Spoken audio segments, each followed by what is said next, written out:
जवाब भी आया है। महोदय, मेरा प्रश्न यह है मोटा मोटी कि आपने जो बीपीएससी टीचर है उसको सीनियर बना दिया और जो सक्षमता परीक्षा नियोजित शिक्षक ने दिया उसको आपने जूनियर बना दिया। तो जो सक्षमता परीक्षा दिया है वो 15 साल, 10 साल, 17 साल, 18 साल तक लगातार वो कार्य करता रहा शिक्षण संस्थानों में, और उसके 15 साल 18 साल के निरंतरता आप नहीं जोड़ेंगे तो वह डिमोरलाइज फील करते हैं। और दुनिया में कहीं ऐसा नहीं है कि एक ही काम में हम लगे रहे हों और हमको वो वरीयता का लाभ नहीं मिले। मैं माननीय मंत्री से आग्रह करना चाहता हूं कि जो नियोजित शिक्षक हैं और जो सक्षमता पास किए हैं उनको उनके सेवा काल का जो जितना वर्ष तक उन्होंने स्कूलों में पढ़ाया है उसको उसमें जोड़ते हुए सीनियर बनाया जाए। सरकार का इस पर क्या कहना है? एक मिनट पूछिए। हम लोग सभी जानते हैं यहाँ 3 लोकतांत्रिक ढांचे में 3 तरह की सरकार है, केंद्र सरकार, राज्य सरकार और लोकल गवर्नमेंट, स्थानीय स्वशासन की सरकार। और उसके तहत माननीय मुख्यमंत्री जी ने उस समय नियोजन इकाई के द्वारा नियुक्ति करवाया।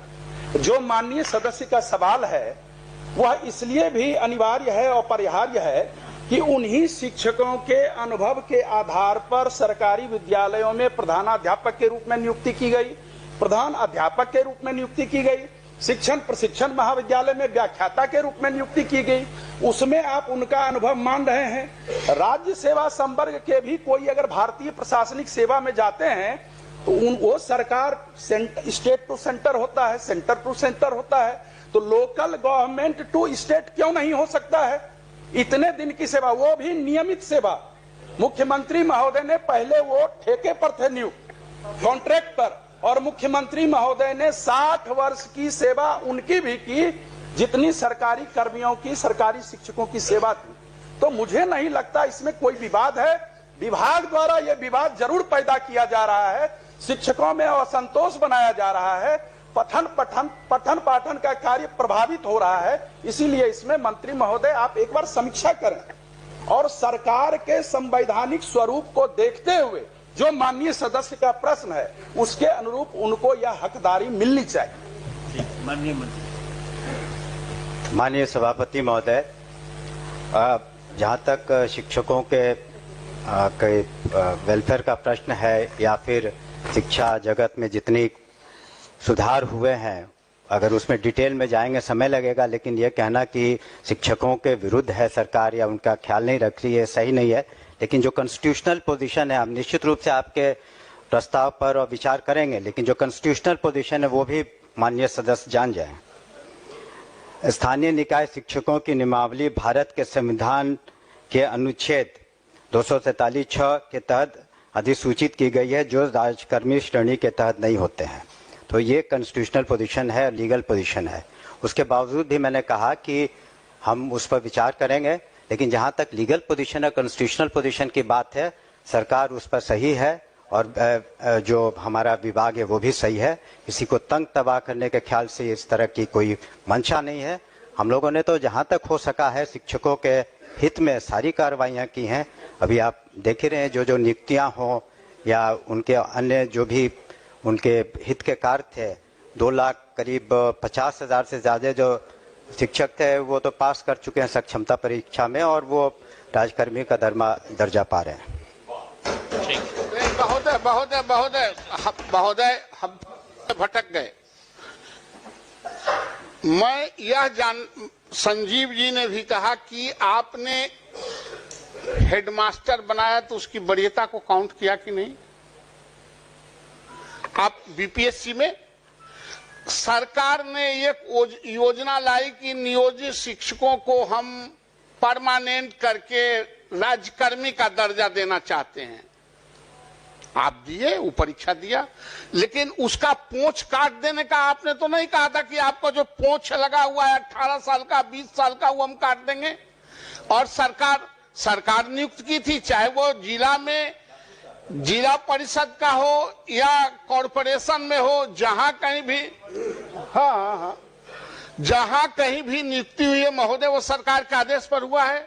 60 साल तक आपने उसको रखने का वादा किया इसी सदन में।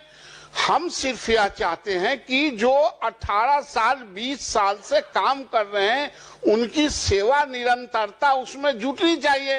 ये यूनिवर्सिटी एक्ट में भी है, दुनिया में ऐसा नहीं होता है कि एक ही काम कर रहे हैं, हम प्रमोशन के लिए छलांग करने जा रहे हैं बीपीएससी में देकर टेस्ट कराने, तो हमारा पोंछिए काट दीजिए।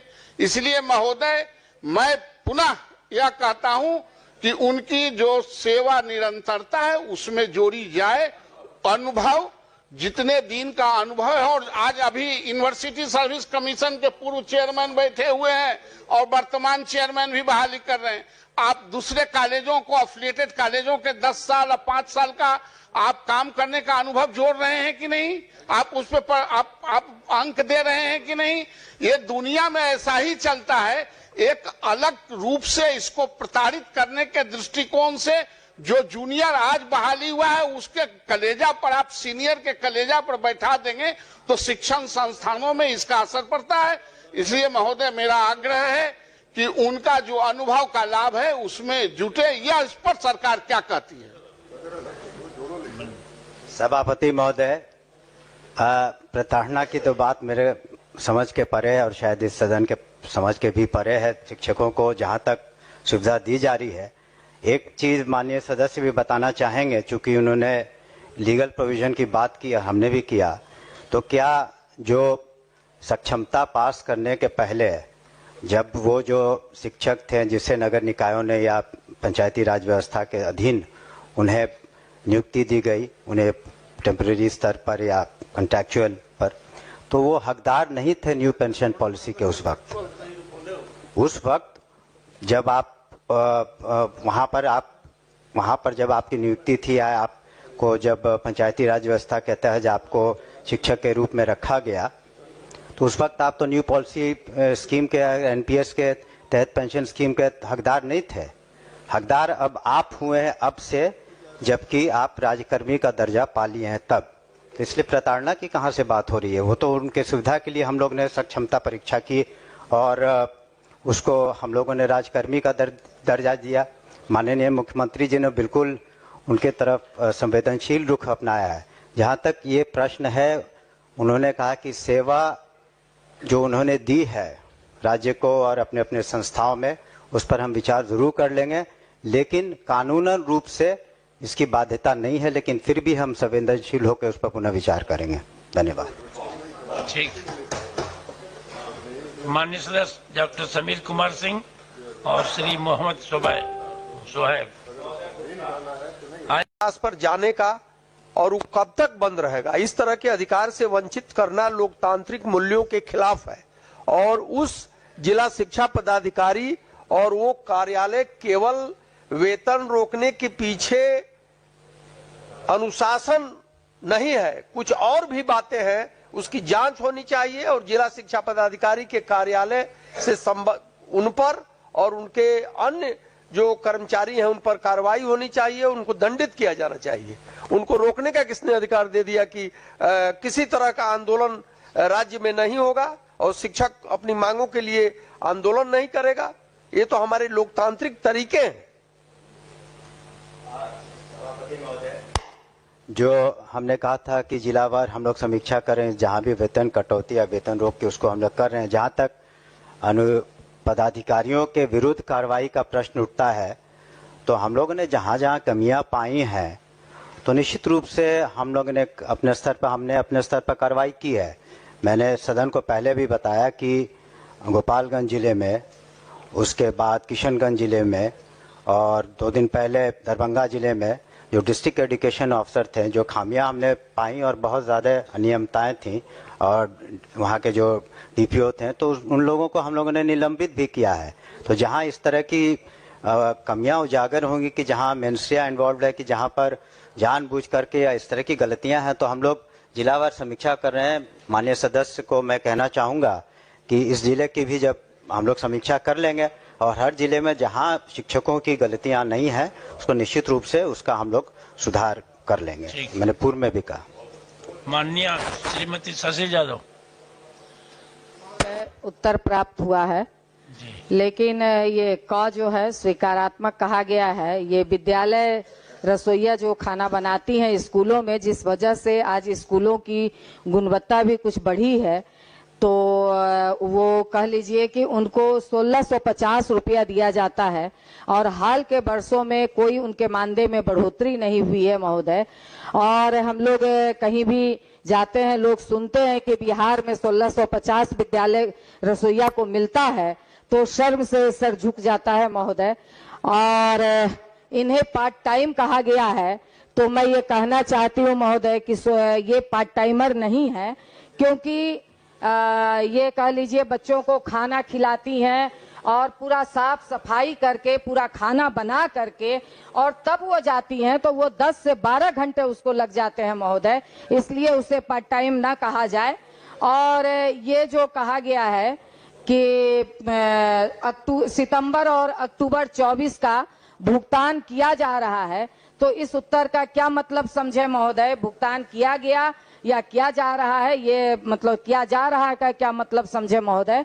और हम ये चाहेंगे महोदय कि ये भी कहा गया कि भाई ये केंद्रांश से आने पर हम करते हैं, तो मुझे लगता है कि अब डबल इंजन की सरकार है, तो थोड़ा केंद्र सरकार से भी गुहार करके और ये बढ़ाया जाए और बिहार एक मिसाल कायम करे, क्योंकि अन्य राज्यों में इससे ज्यादा मिलता है महोदय, बगल के राज्यों में से ज्यादा मिलता है, इसलिए यहाँ निश्चित तौर पर कम से कम 10,000 किया जाए महोदय। हम ये मांग करेंगे, क्योंकि बहुत गरीब परिवार की महिलाएं रहती हैं। अगर आप देख लीजिए कि जो घरों में घरेलू कामगार महिलाएं रहती हैं, वो भी अगर खाना बनाती हैं, तो आप कहीं से भी 5 से 7 हजार रुपया देते हैं, और ये स्कूल में इतना बड़ा योगदान दे रही हैं और सबसे गरीब परिवार की महिलाएं हैं। इसलिए महोदय इस पर थोड़ा विशेष ध्यान दिया जाए और बिहार में एक मिसाल कायम किया जाए। सभापति महोदय, माननीय सदस्य ने जो अपनी बातें कही हैं उन्हें ग्रहण करते हैं।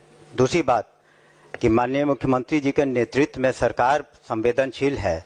उन्होंने रसोइया के बारे में कहा, हम लोग उस पर विचार करेंगे, लेकिन उनको साथ साथ ये भी पूरा बिहार जानता है कि किस तरह से माननीय मुख्यमंत्री ने जो तालीमी मरकज़ है उनका 11,000 से 22,000, शिक्षा मित्र है उनका 12,000 से 23-24,000, और किस तरीके से जो टोला सेवक हैं ताकि दलित बच्चों को भी उनको स्कूल में लाया जाए 12,000 से 24,000, इसी सरकार ने किया है। तो सरकार तो बिल्कुल संवेदनशील है कि जहाँ तक प्रश्न है बच्चों को स्कूल तक लाने का, और इसी वजह से सरकार के इन सब प्रयासों की वजह से जहाँ ड्रॉप आउट 12% से ज़्यादा था, आज 1% से कम है। अन्य योजनाएं भी हैं, और निश्चित रूप से जो माननीय सदस्य की चिंता है हम लोग भी उससे अवगत हैं, और उस पर हम लोग संवेदनशील रुख निश्चित रूप से अपनाएंगे। बजट को भी हम लोग को ध्यान में रखना होता है।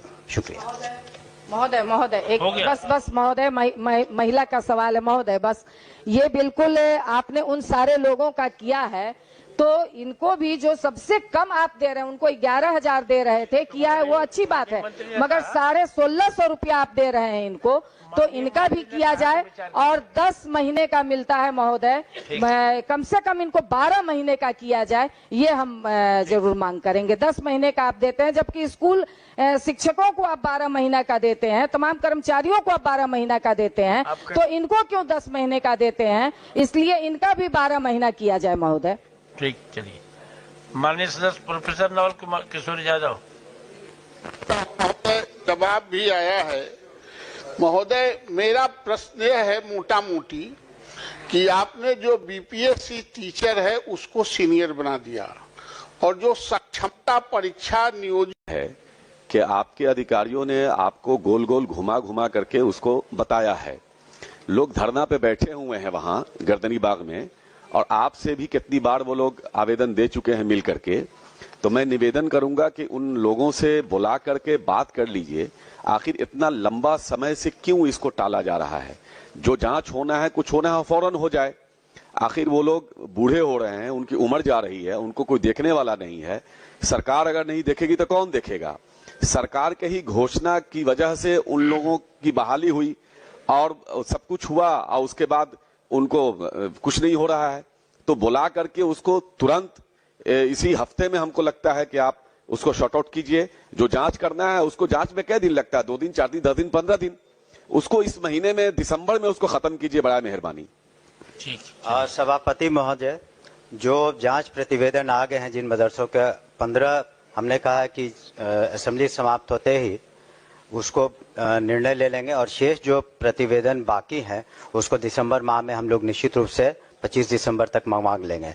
यहाँ तक मुझसे प्रश्न है मिलने का, ये 12:30 बजे जैसे खत्म होगा ये सब, तो आप उनको अभी सूचित कर दें, हमारे कार्यालय में आ जाए, अभी मिल लेंगे। धन्यवाद। चलिए तारांकित प्रश्न ले जाएंगे। माननीय सदस्य डॉक्टर संजीव कुमार सिंह।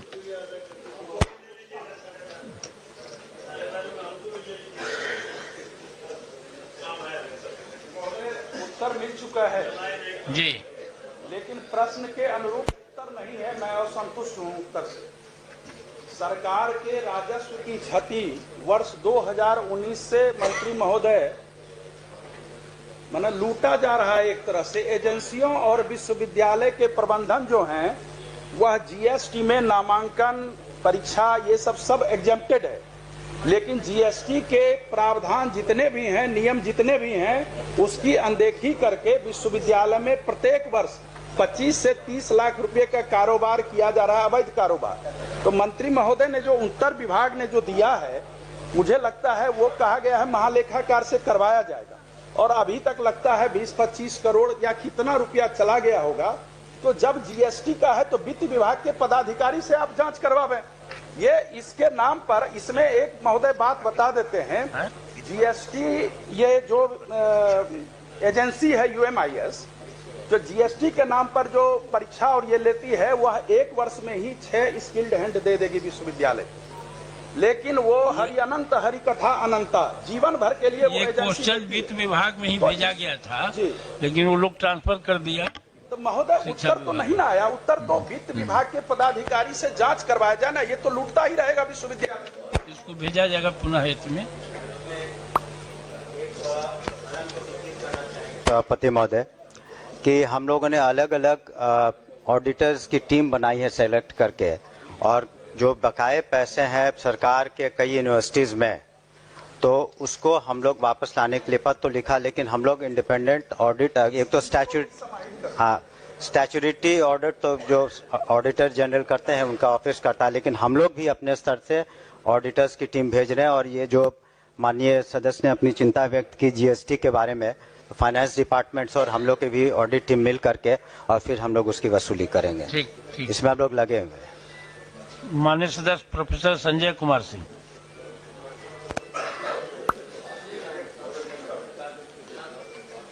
उत्तर आया है ना? हाँ, उत्तर नहीं है? हाँ? उत्तर आ गया है, देख लीजिए। हाँ? आया है उत्तर। हाँ?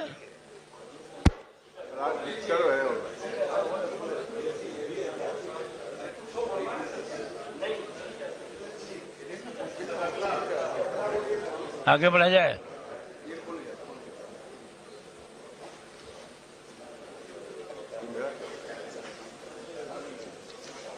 लंबा है।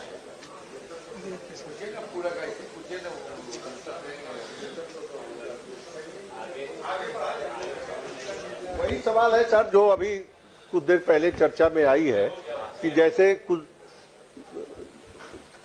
बिहार के प्राथमिक शिक्षक, माध्यमिक शिक्षक अपने संगठन के बैनर तले विधिवत रूप से शांतिपूर्ण धरना प्रदर्शन कर रहे थे अपनी मांगों को लेकर, और वो छुट्टी लेकर आए और तब उनका वेतन काट दिया गया।